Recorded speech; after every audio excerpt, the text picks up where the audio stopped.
The Michael Jackson story is a story that really rings true and touches the heart of any man or woman who is really pursuing their dream in life.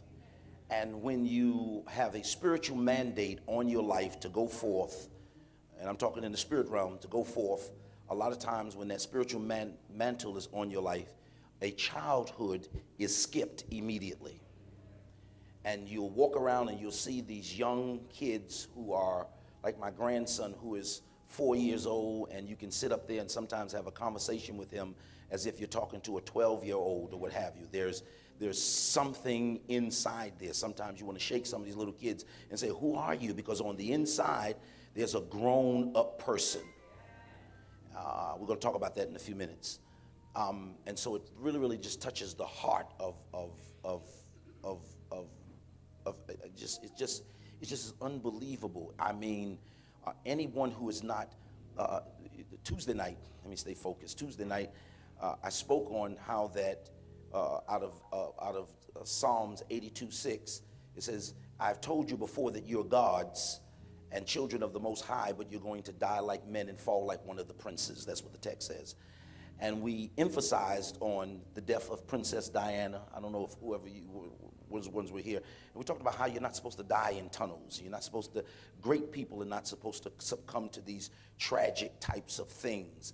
Something happens to set them off, to bring them out from under the spiritual umbrella that causes certain things to happen.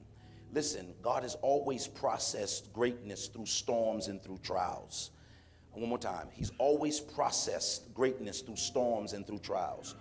One more time. He's always processed greatness through storms and through trials.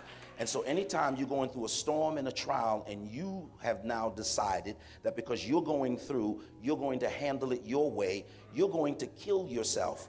You're going to abort your destiny and your future.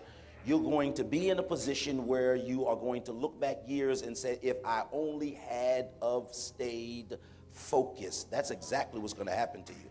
You'll learn that out of the scripture on today when we deal with it. Ultimately, there is a king.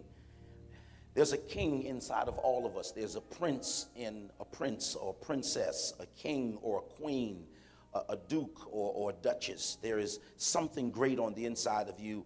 And when the storms of life confront you and the storms of life hit you and you really start going through, a lot of times we shake off our greatness and we try to handle our situations. And I'm begging you to stop trying to handle your situations, to get yourself for a few minutes out of this fictitious church religious lifestyle where you speak in tongues over here but you dog somebody out over there. That, are you hearing what I'm saying? And really start to appreciate that life is just but for a short season. A short season. That's what it's